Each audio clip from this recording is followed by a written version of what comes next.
발표가 있겠습니다. 존경하는 국민 여러분, 안녕하십니까? 새해 복 많이 받으시고 소원 성취하시기를 바랍니다. 다가오는 설에는 부모, 형제, 일가, 친척들과 함께 그동안 못 나누셨던 정을 나누시고 지난해 힘들고 어려웠던 일들은 다 잊고 희망찬 새해를 맞으시기 바랍니다. 돌이켜보면 지난해 우리 국민들은 참 힘든 한 해를 보냈습니다. 경제가 어려워서 누구보다도 서민들이 큰 고통을 받았고 설상가상으로 연말에는 호남 지역에 폭설이 내리고 대구에는 큰 화재가 발생해서 많은 분들이 삶의 터전을 잃는 가슴 아픈 일을 겪었습니다. 온 국민들에게 한 줄기 빛과 같았던 줄기세포 연구에 대한 기대가 충격으로 뒤바뀌면서 우리 모두 마음에 깊은 상처를 받기도 했습니다. 이런 상황에서 정치권이라도 국민들께 희망을 드려야 할 텐데 여당의 사학법 날치기로 지금 저희 한나라당이 장외투쟁을 할 수밖에 없는 현실이 너무나 안타깝습니다.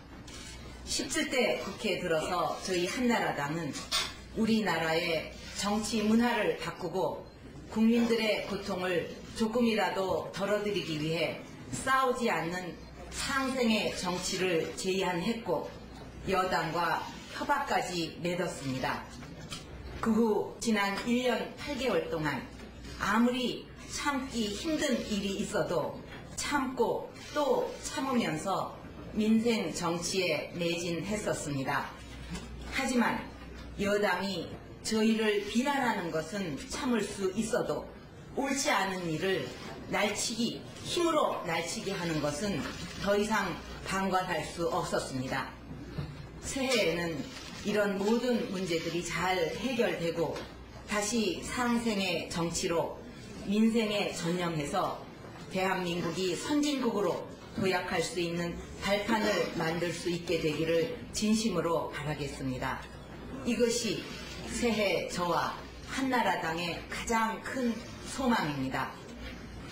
국민 여러분, 얼마 전에 저는 돈 없는 세상에 살고 싶다는 말을 남기고 자살한 어느 일가족의 소식을 듣고 너무나 마음이 아팠습니다. 미래에 대한 단 한 가닥의 희망이 있었더라도 그분들께서 그런 극단적인 선택을 하셨겠습니까? 지금 무엇보다 시급하고 중요한 것은 바로 경제를 살리는 일입니다. 지난 3년 동안 성장 엔진은 꺼지고 일자리가 사라지고 민생은 비참한 지경이 되었습니다. 자영업자들은 거의 몰락하고 중산층은 무너져 버렸습니다. 그 어떤 변명이나 화려한 말솜씨도 무너진 경제 앞에서는 통할 수 없습니다. 노무현 대통령은 신년 연설에서 경제는 잘 되는데 양극화가 문제이고 양극화 문제를 해결하기 위해서는 재정 확대와 큰 정부로 가겠다고 하셨습니다. 그런데 어제 기자회견에서는 당장 증세를 주장하지는 않겠다고 하셨는데 도대체 어느 것이 대통령의 입장인지 모르겠습니다. 불과 일주일 만에 이렇게 말을 바꾸는 대통령의 이런 모습이야말로 우리 경제, 사회 혼란의 근원이라고 생각합니다. 현 정권 3년 동안 30년 만에 세계적인 대호황에도 불구하고 우리 경쟁국들에 비해서 우리나라는 가장 낮은 성장률을 반복했습니다. 같은 기간 자산율은 OECD 국가 중에 1위를 기록하고 30만 명에 이르는 결식 아동들은 방학을 맞아 수시로 끼니를 거르고 실업자와 구직 포기자는 역대 최고를 기록하고 있습니다. 양극화의 주범은 다름 아닌 현 정권이 3년 동안 만들어 놓은 경제 불황인 것입니다. 현 정권은 세금을 더 걷어서 큰 정부를 만들겠다고 해왔습니다. 중산층과 서민의 파탄으로 양극화를 심화시킨 현 정권이 반성은커녕 이제는 세금 폭탄으로 나오고 있는 것입니다. 심지어는 가진 자와 못 가진 자를 이렇게 편갈라서 국론 분열을 이야기하고 이것을 정치적으로 이용해 보려고 하고 있습니다. 이런 주장은 무책임한 선동 정치일 뿐이고 그래서는 결코 경제를 살릴 수 없습니다. 지금 돈이 부족한 것이 아닙니다. 시중에는 400조 원이 넘는 부동자금이 넘쳐나고 있지만 이 돈이 생산적인 투자로 연결되지 않는데 문제가 있는 것입니다. 이렇게 된 이유는 현 정부의 각종 규제와 반시장, 반기업 정서 그리고 미래에 대한 불안감 때문입니다. 이런 사회적 불안을 해소하지 않고는 그 어떤 정책을 써도 경제는 살아날 수 없습니다. 정부는 이런 기본적인 문제를 먼저 뜯어 고쳐야 합니다. 현 정권이 말하는 큰 정부는 세금을 더 거두어가고 국채를 발행해서 젊은 세대에게 막대한 빚을 떠넘기겠다는 것입니다. 정부는 세금 폭탄과 국채 발행을 논하기 전에 혈세 낭비를 없애고 정부 스스로 뼈를 깎는 구조 조정부터 시작해야 합니다. 현 정권 들어서 살찐 곳이 있다면 그것은 정부 자신뿐입니다. 공무원은 4만 명 늘어나고 인건비만 4조 원이 늘었습니다. 전자정부 사업에 수백억 원의 혈세를 낭비했습니다. 국무총리가 지적한 낭비성 예산 5%만 하더라도 11조 원이 넘습니다. 공공기금이 20조 원이 넘는 천문학적인 손실을 당했고 선거에 떨어진 사람들 챙기느라고 장차관짜리 늘리고 각종 위원회도 계속해서 만들고 있습니다. 국민을 위해서 정부가 존재하지 않고 정부를 먹여 살리기 위해서 국민이 존재하는 것이니까 그 돈이 국민 혈세가 아니라 자신들의 개인 재산이었다면 과연 그렇게 낭비할 수 있었겠습니까? 민간 기업이었다면 진작에 망했을 것입니다. 국가 재정이 GDP에서 차지하는 비율을 오늘의 선진국과 단순 비교해서 세금 인상의 근거로 삼겠다고 하는 것은 국민을 우롱하는 말장난에 불과합니다. 1인당 국민소득이 1만 달러인 시점에 조세 부담률을 비교하면 우리가 미국, 일본보다 더 높고 다른 선진국에 비해서도 결코 낮지 않습니다. 작은 정부로 가야 합니다. 지금 세계에서 잘 사는 나라치고 큰 정부로 가는 나라는 어디에도 없습니다. 미국, 영국은 이미 작은 정부의 모범국가입니다. 일본은 2009년까지 공무원의 10% 감축을 강력하게 추진하고 있고 싱가포르는 매년 공무원을 3%씩 줄이고 있습니다. 독일은 5년간 공무원 8,000명을 줄이는 계획을 실천하고 있습니다. 현 정권이 복지국가의 모델로 삼는 스웨덴도 국민소득이 3만 불 될 때까지는 국민적 합의와 정치 안정을 바탕으로 성장의 길로 매진했었습니다. 큰 정부는 이미 실패로 끝난 구시대 사회주의 유물에 불과합니다. 국가가 세금을 많이 걷고 많이 써서 경제를 살릴 수 있다면 그런 손쉬운 정책으로 경제를 살리지 못할 정부가 어디 있겠습니까? 다른 나라의 예를 들 것도 없이 바로 우리가 지난 8년 동안 그런 경험을 하지 않았습니까? 매년 재정을 앞당겨 쓰고 추경 예산을 편성했고 지난 2년은 심지어 세입 부족 사태까지 빚으면서 재정 확대를 해왔지만 우리 경제는 여전히 어렵지 않습니까? 이제 발상의 전환을 해야 합니다. 중산층과 서민을 위한 과감한 감세 정책을 채택해야 합니다. 정부 스스로 허리띠를 졸라매어 작은 정부를 만들어가고 불필요한 규제와 간섭은 과감하게 없애야 합니다. 각 부처의 예산, 그것도 일정 비율을 일률적으로 삭감하고 장차관의 수를 대폭 줄이고 불필요한 위원회도 없애고 또 위원회나 산하단체의 직급을 모두 낮춰야 합니다. 한나라당이 제안한 국가건전재정법을 즉각 받아들여서 재정의 건전성과 효율성을 높여야 합니다. 이렇게 해서 얻은 수익으로 꼭 필요한 곳에 쓸 돈을 마련해야 합니다. 저와 한나라당은 노무현 정부의 재정 확대 정책에 반대한다는 입장을 분명히 합니다.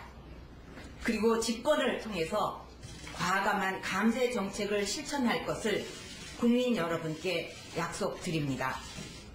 존경하는 국민 여러분, 이제 우리는 고성장의 길로 나아가야 합니다. 성장의 가치를 인정하고 자유시장 경제의 우월성을 인정해야 합니다. 한국 경제의 지난 반세기를 돌이켜보면 1960년대부터 30여 년간 고성장을 이룩했고 1980년대 후반부터 20여 년 동안은 분배 개선에 노력했습니다. 그 각각의 시대에 우리는 시대정신에 맞는 나름대로의 성과를 거뒀습니다. 이제 다시 성장의 길로 나아갈 때가 왔습니다. 저와 한나라당은 성장 동력을 키우기 위해서 가능한 모든 방법을 총동원하는 경제 정책으로 나아가겠습니다. 경쟁국들보다 더 기업하기 좋은 환경을 만들어야 합니다. 투자 없이는 일자리도 없고 소득과 세금 수입도 없습니다. 투자를 살리지 않고는 양극화 문제도 해결될 수 없습니다. 노사 관계든 정부 규제든 투자의 걸림돌은 과감하게 제거해야 합니다. 강한 중소기업을 만들어야 합니다. 이를 위해서는 대기업의 공동 연구개발과 투자 등의 노력이 필요합니다. 작은 중소기업들끼리 뭉칠 것은 뭉쳐서 대형화해야 합니다. 이렇게 해나갈 때 경제도 살아날 수 있고 일자리도 창출되고 자연히 양극화도 해결될 것입니다. 10년 안에 1인당 국민소득 3만 불 시대를 열 수 있을 것입니다. 이제 작은 정부와 큰 정부, 감세와 증세 중에서 과연 어느 길이 선진국으로 가는 올바른 길인지 국민 앞에 당당하게 밝히고 국민의 선택을 받아야 합니다. 저와 한나라당은 감세와 규제 협박 그리고 작은 정부를 지향하는 과감한 개혁으로 정부가 아니라 기업이 일자리를 만들도록 해서 시장 경제의 역동성을 살려나가겠습니다. 그래서 모두가 잘 사는 선진 한국의 꿈을 반드시 이루겠습니다. 존경하는 국민 여러분, 우리가 이렇게 경제 성장을 추구하는 목표도 결국은 성장을 통해서 일자리를 만들고 분배의 정의를 실현하기 위한 것입니다. 사회적 약자와 빈곤층을 돕는 따뜻하고 정의로운 공동체를 만드는 것은 우리 모두의 과제입니다. 사회 안전망을 구축하는 것은 기본적으로 국가의 책임이고 예산이 필요한 일입니다. 그러나 복지 재정을 늘리는 것도 필요하지만 건전한 국가 재정 속에서 경제가 성장하면서 늘리는 것만이 유일하게 지속 가능한 길입니다. 사회 안전망 구축에도 이제 발상의 전환이 필요합니다. 국민연금 문제는 한나라당이 주장하는 기초연금제와 소득비례연금제를 도입하고 국민연금 자산 운용의 전문성과 독립성을 강화해야 합니다. 기초연금제와 감세정책이 서로 모순된다는 시각도 있습니다. 그러나 기초연금제가 도입이 되면 현재 노인들에게 지급되는 교통수당, 경로연금, 기초생활보호 대상자의 생계급여를 지급하지 않게 됩니다. 또 국민연금 보험률이 인하되면 부담이 적어지고 소득 구간의 최대 한도를 더 높이고 세분화하게 되면 많은 재원을 확보할 수 있기 때문에 기초연금제로 인한 재정 부담의 증가는 그리 크지 않습니다. 국민연금을 용돈 제도로 만들 수 없다고 하면서 표를 의식해서 저부담, 고급여라는 구조적 문제를 개혁하지 못한 것은 바로 현 정권입니다. 연기금 고갈이라는 최악의 사태를 뻔히 예상하면서도 재원이 없다는 이유로 기초연금제를 반대하는 것은 스스로의 모순을 고백하는 것일 뿐입니다. 공무원 연금과 군인 연금도 국민 혈세의 부담으로 언제까지나 개혁을 미룰 수는 없습니다. 사회 안전망 구축에 민간도 동참하도록 동기를 부여해야 합니다. 한나라당이 주장해온 기부문화 확산을 위한 법률이 제정되어 시장경제와 함께하는 따뜻한 공동체를 만들어 가야 합니다. 존경하는 국민 여러분, 북핵 문제를 해결하기 위한 육자회담이 다시 어려움을 겪고 있습니다. 핵을 머리 위에 둔 채로는 국민의 안전을 얘기할 수 없고 평화를 논할 수도 없습니다. 저와 한나라당은 북핵 문제 해결을 위해서 우리 정부가 분명한 태도를 취할 것을 강력히 촉구합니다. 달러 위조 문제는 명백한 국제적 범죄 행위로 육자회담과는 별개의 문제라는 점을 우리 정부가 분명히 해야 할 것이고, 북한이 이 문제로 회담 거부의 핑계로 삼지 못하도록 해야 합니다. 육자회담이 어려움을 겪을수록 우리 정부는 한미일 공조를 강화하고 중국과 러시아를 설득해서 북한이 오판을 하지 못하도록 해야 합니다. 그리고 정부가 북한의 참혹한 인권 실태를 계속 외면하고 국제사회의 노력에 동참하지 않는 것은 우리 스스로 도덕성을 잃고 국제사회의 고립을 자초하는 것입니다.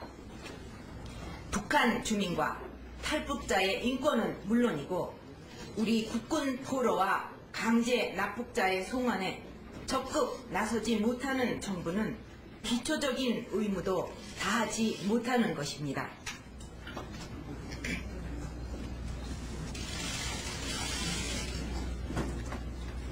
자기 국민들의 생사조차 나몰라라 하는 그런 정부라면 어떻게 국민이 믿고 따를 수 있겠습니까? 최근 몇 년 사이에 상식이 무너지고 비정상적인 것이 정상적인 것처럼 느껴지는 일들이 너무나 자주 벌어지고 있습니다.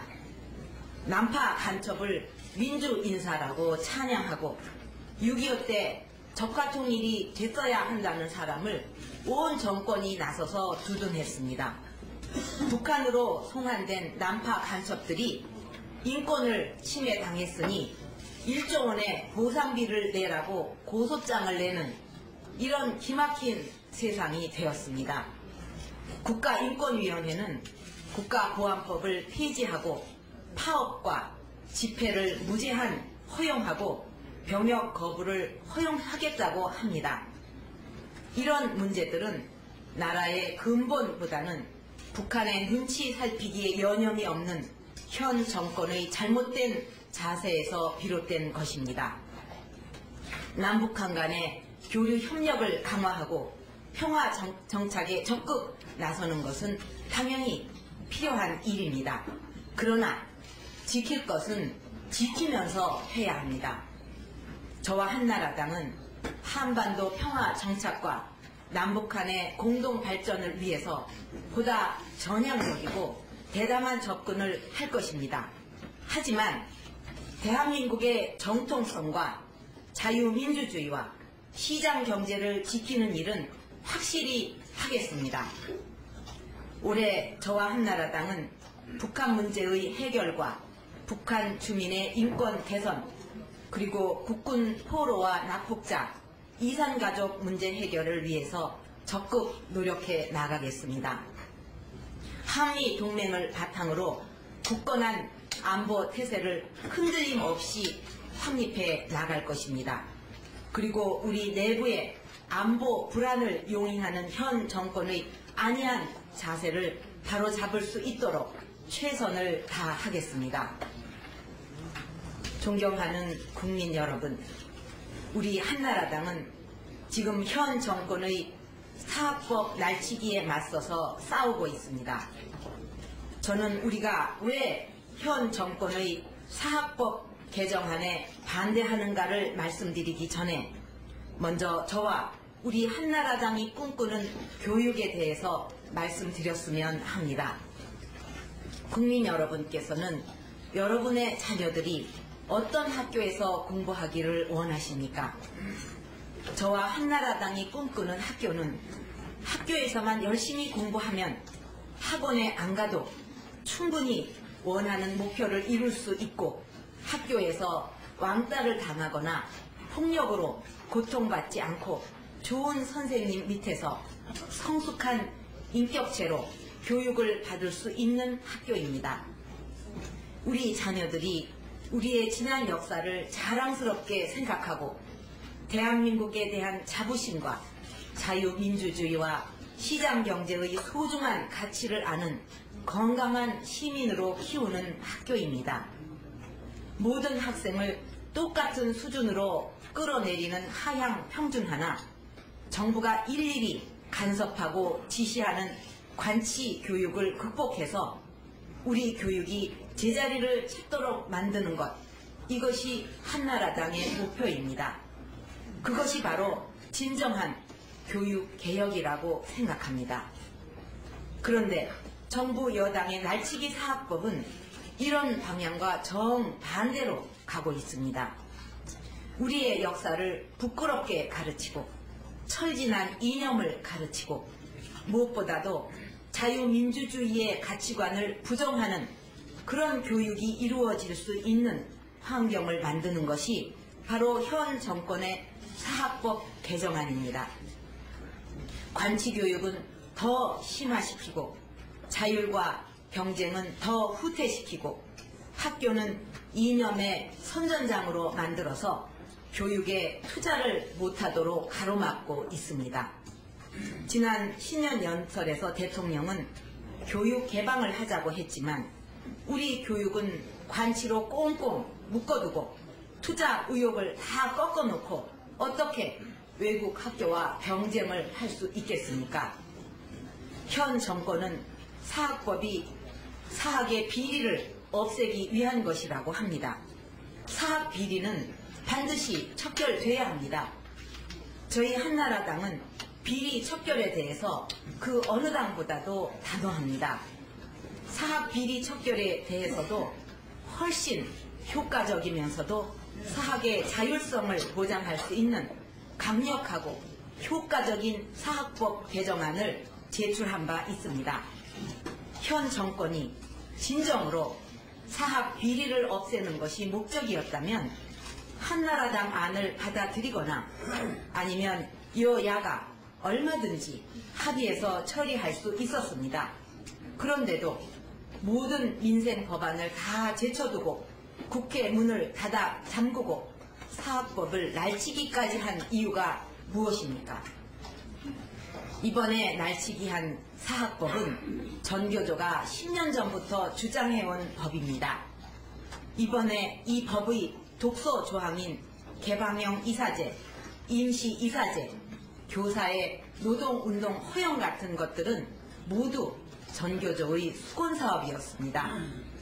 전교조가 사학의 경영에 간섭하고 갈등을 일으켜서 이사회를 장악하고 학교를 접수하는 길을 터준 것입니다. 국민 여러분께서도 전교조가 어떤 단체인지 잘 알고 계실 것입니다. 대한민국의 역사를 부끄럽게 생각하도록 하고 철진한 이념교육을 하고 있습니다. 우리 아이들에게 차마 입에 담기 힘든 욕설과 투쟁을 가르치고 연방제 통일 조국을 건설하자는 자작시를 써서 홍보하는 교사도 있습니다. 우리 아이들이 그런 교육을 받고 자란다면 어떻게 되겠습니까? 그래서 저와 한나라당은 날치기 사학법의 진상을 알리고 이 법의 무효화를 위해서 17대 국회 들어 처음으로 거리 투쟁에 나선 것입니다. 이제 이번 사태의 유일한 해결책은 이 사학법을 재개정하는 것뿐입니다. 비리를 척결해서 우리 교육을 보다 투명하게 하고 우리 아이들을 안심하고 맡길 수 있는 학교를 만드는 것은 어느 당보다도 우리 한나라당이 바라고 있습니다. 하루빨리 사학 비리를 없애는데 충분하다고 국민들이 공감할 수 있는 재개정안을 만들어서 여야 합의로 처리해야 합니다. 그래서 국회도 정상화해야 합니다. 대통령은 신년연설에서 상생과 대화와 타협을 유난히 강조했습니다. 공교육을 정상화해서 서민들의 사교육비 부담을 줄이겠다는 그런 이야기도 했습니다.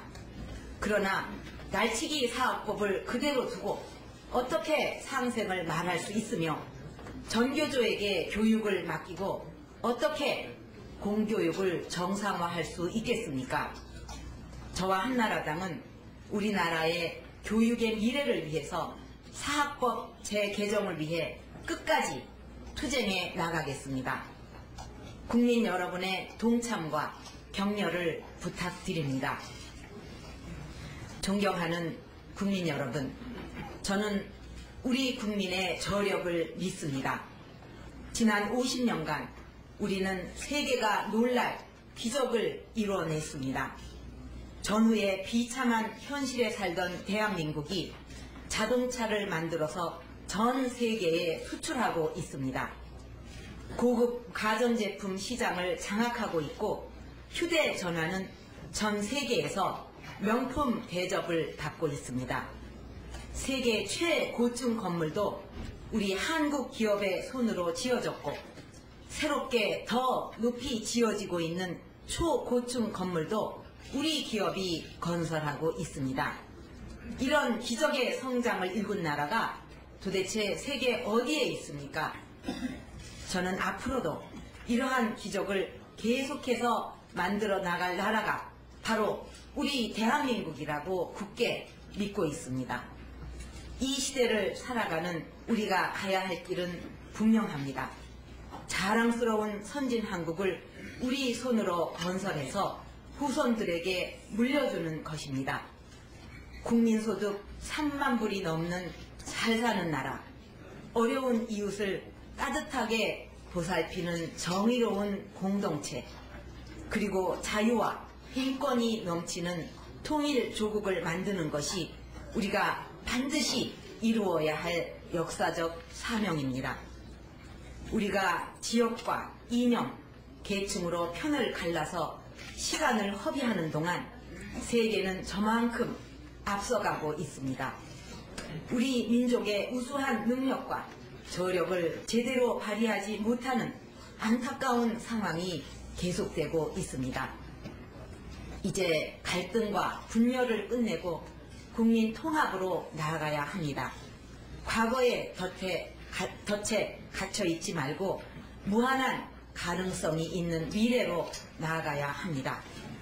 대한민국의 정체성과 자유민주주의와 시장 경제를 꽃피우기 위해서 나라를 걱정하는 범애국 세력이 모두 힘을 결집해야 합니다. 저와 한나라당이 앞장서겠습니다. 국가와 국민만 보고 가겠습니다. 국민 여러분과 함께 힘을 모아서 오늘보다 나은 내일을 만들고 올해보다 나은 내년을 반드시 만들겠습니다. 감사합니다. 네.